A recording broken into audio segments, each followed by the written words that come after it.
Psalms 85:11. Truth shall spring out of the earth, and righteousness shall look down from Shamaim. Elder O with you once again. Get out your scriptures, pen, and paper.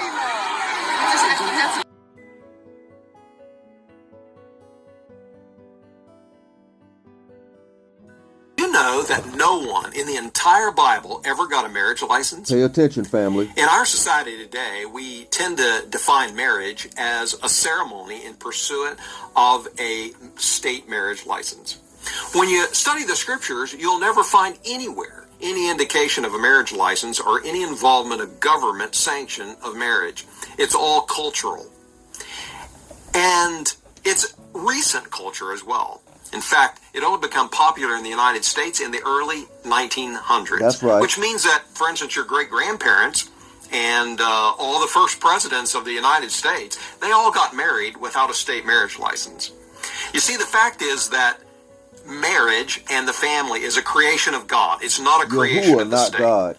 It's independent of the state, and it operates without its sanction, without its approval, and without its direction. We're going to present a lesson on this.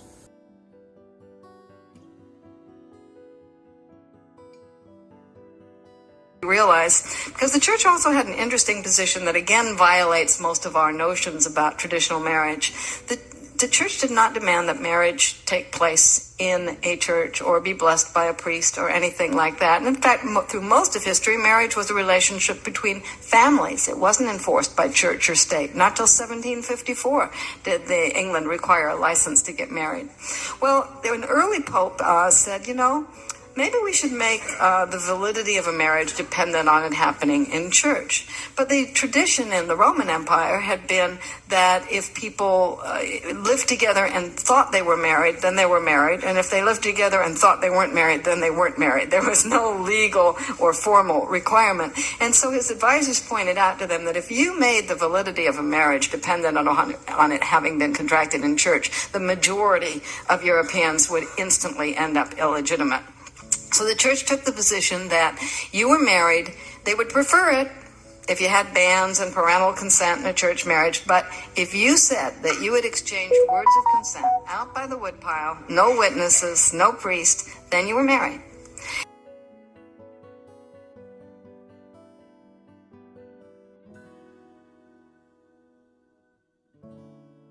Changed, maybe more than you even think. Call it Marriage 101. It's presented by the woman who wrote the book on it, literally. Stephanie Coontz is the author of Marriage, A History, and she gives us a complete history of marriage, abridged.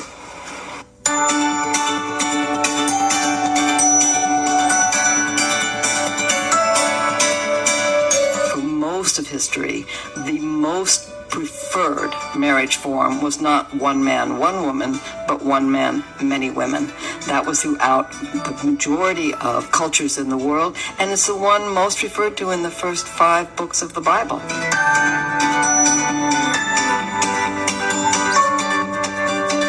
And in fact, through thousands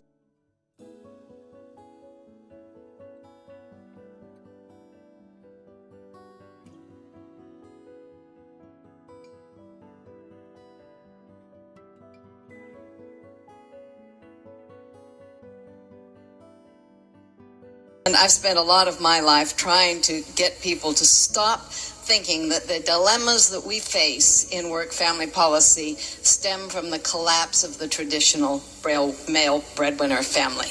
There is no such thing as a traditional male breadwinner family. It was a late-arriving, short-lived family aberration in the history of the world. It's over. It's time to get over it. For thousands of years, any family that needed to work understood that everybody in the family needed to work. There was no word like male breadwinner. Throughout the medieval, early modern era, colonial America, wives were called yoke mates or deputy husbands, not nurturers. There was a lot of male dominance in the world, but the reason there was so much male dominance through the ages was because men needed the labor of their wife and their children so bad that they had to be the boss and they had to control them. That was the main reason for it. When men took a wife, and this was true right up until the end of the 18th century, they didn't usually do it because they had just fallen helplessly in love. They took a wife because they needed to expand their labor force or their land holdings. They needed to make a political or military or business alliance with the woman's family, or they needed a good infusion of cash, which is why they were often much more interested in the dowry than they were in the daughter. You probably remember the old, it was invented in the 16th century, the marriage ceremony where the woman promises to love, honor, and obey. That was certainly, obey was a very important part of it. But the man promises charmingly that with all my worldly goods I thee endow. Well, that was spoken by the wrong gender to the wrong spouse.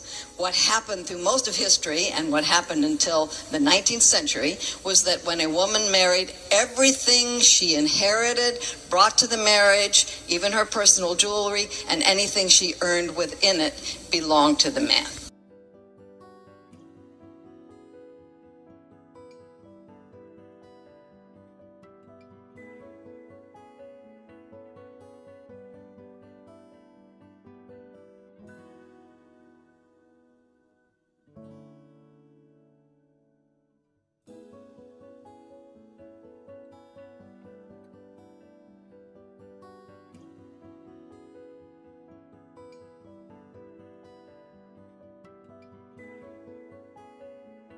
She's still single. 42% of black women have never been married.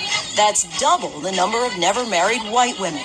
I look forward to the day. I look forward to being married. It's just not that easy. For starters, there are more black women than black men. 1.8 million more. So even if every black man in America married a black woman today, 1 out of 12 still wouldn't make it down the aisle.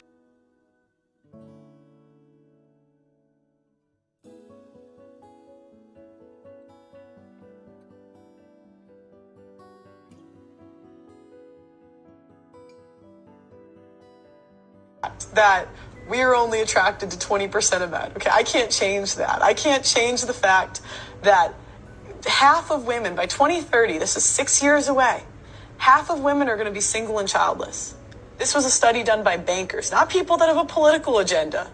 So if you're married, women are going to be fighting for whoever you got. They're going to be, and the women already do that.